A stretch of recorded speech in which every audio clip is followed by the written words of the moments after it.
Vande Mataram social media परिवार. तर बऱ्याच वेळेला काय होतं ना, की एखाद्या सामान्य व्यक्तीला पोलिसांचं समन्स किंवा वॉरंट त्यांनी आणलं तर ते घाबरून जातात, की हे वॉरंट आणि समन्स कशामुळे आहे, काय आहे. आणि घाबरल्यामुळे त्यांना अगदी परफेक्टली कळत नाही की काय करायला पाहिजे. तर त्यांच्यासाठी मी हा व्हिडिओ बनवित आहे. तर पहिल्यांदा तुम्ही वॉरंट आणि समन्स यातला फरक समजून घ्या.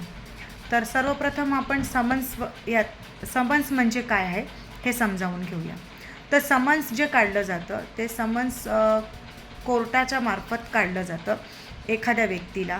जर कोर्टाला संबंधित त्या व्यक्तीची एखाद्या प्रकरणामध्ये साक्ष किंवा त्याच्याकडून काही कागदपत्राची पूर्तता हवी असेल तर अशा व्यक्तीसाठी ते समन्स काढलं जातं. त्या समन्सवर तारीख लिहिली जाते, टाईम लिहिलं जातं. त्या समन्सवर पीठासीन अधिकाऱ्याची सही असते, कोर्टाचा शिक्का असतो, वेळ आणि तारीखसुद्धा लिहिली जाते. आणि हे समन्स मिळाल्यानंतर ज्या व्यक्तीच्या विरोधामध्ये हे समन्स असेल किंवा ज्या व्यक्तीसाठी हे समन्स काढलं गेलं असेल त्याने त्या समन्सची पूर्तता करायला पाहिजे.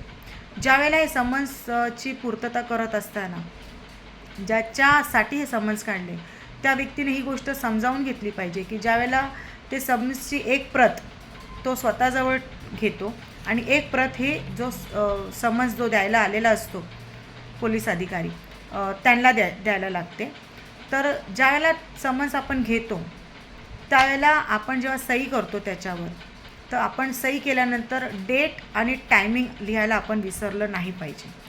कारण का की जर आपण डेट आणि टायमिंग लिहिलं नाही तर आपल्याला दिलेल्या समन्सचा एक वेगळ्या प्रकारे सुद्धा दुरुपयोगसुद्धा होऊ शकतो. तर ही गोष्ट आपण लक्षात ठेवली पाहिजे की आपण ज्यावेळेला समन्स घेतो त्यावेळेला त्याच्यावर आपण सही करत असताना तारीख आणि डेटसुद्धा लिहिली पाहिजे. तर हे समन्स जे आहे ते फौजदारी प्रक्रिया संहिता कलम 61 ते 69 नमूद केलेलं आहे.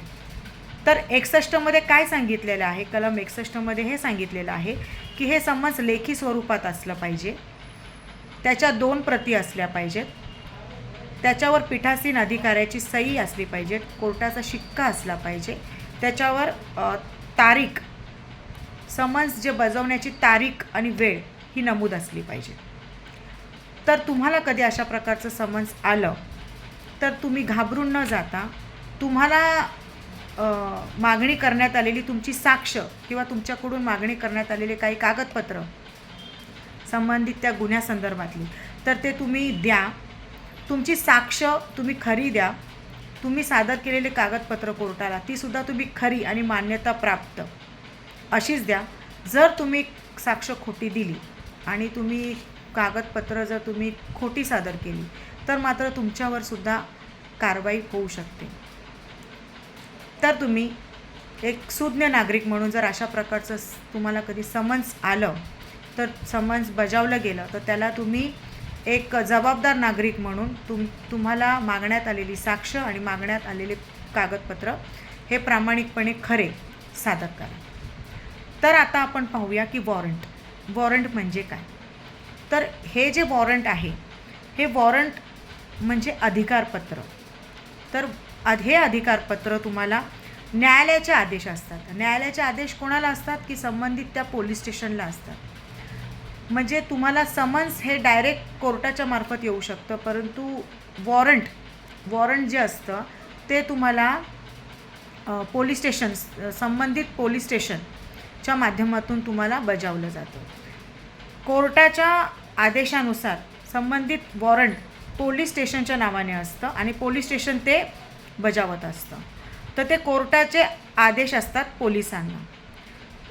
ज्या व्यक्तीला अटक करायचं आहे ते पोलिसांमार्फत ते वॉरंट अटक करू शकतात. तर पोलिसांना कोर्ट वॉरंट देतं आणि ते वॉरंट पोलीस बजावतात आणि कोर्टाने सांगितलेल्या व्यक्तीला अटक करून मान्य न्यायालयासमोर हजर करण्याची जबाबदारी ही पोलिसांची असते. तर वॉरंट हे पोलिसांमार्फत बजावलं जातं. तर हे जे हजर करण्याचं जे वॉरंट आहे हे पोलिस जे बजावतात ते फौजदारी प्रक्रिया संहिता कलम 70 ते 81 ह्या अंतर्गत नमूद केल्याप्रमाणे बजावले जातात. तर कलम 70(1) काय सांगतं? कलम 70(1) असं सांगतं की हे सदरचं वॉरंट हे लेखी असलं पाहिजे, त्याच्यावर पीठासीन अधिकाऱ्याची सही असली पाहिजे, कोर्टाचा शिक्का असला पाहिजे आणि ह्या वॉरंटवर कुठल्याही प्रकारची तारीख नसते. कारण का की जोपर्यंत ह्याची अंमलबजावणी होत नाही, म्हणजे कोर्ट ज्यावेळेला पोलीस स्टेशनला वॉरंट बजावण्याचे आदेश देतं त्यावेळेला त्या वॉरंटवर तारीख नसते. तारीख जोपर्यंत ह्याची व्हॅलिडिटी असते जोपर्यंत हे वॉरंट पोलिसांच्या मार्फत बजावलं जात नाही. सन्माननीय कोर्टाने ज्या व्यक्तीला हजर करण्याचं वॉरंट हे पोलिसांना दिलेलं असतं, जोपर्यंत तो व्यक्ती मान्य न्यायालय कोर्टासमोर हजर होत नाही तोपर्यंत ह्या वॉरंटची व्हॅलिडिटी असते. 70(2) मध्ये कलम 70(2) काय सांगितलं गेलेलं आहे की ज्या कोर्टाने हे वॉरंट काढलेलं आहे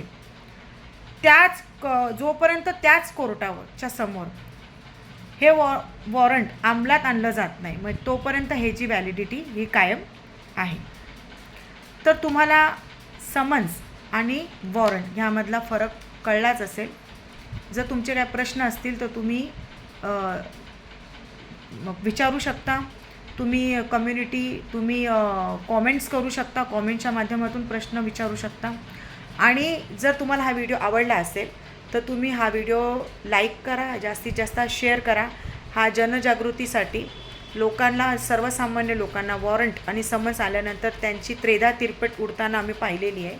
तर ते घाबरून न जाता त्यांचं जे कर्तव्य आहे, जो त्यांचा धर्म आहे तो त्यांनी चांगल्या पद्धतीने पार पाडला पाहिजे. त्यांनी त्यांचं कर्तव्य चांगल्या पद्धतीनं पार पाडलं पाहिजे, एक सुज्ञ नागरिक म्हणून, जबाबदार नागरिक म्हणून. त्यासाठी हा जनजागृतीसाठी मी व्हिडिओ बनवित आहे. व्हिडिओ आवडला असेल तर नक्कीच लाईक करा, शेअर करा आणि अशाच प्रकारच्या व्हिडिओसाठी ह्या चॅनलला सबस्क्राईब करा. जय हिंद, जय भारत. धन्यवाद.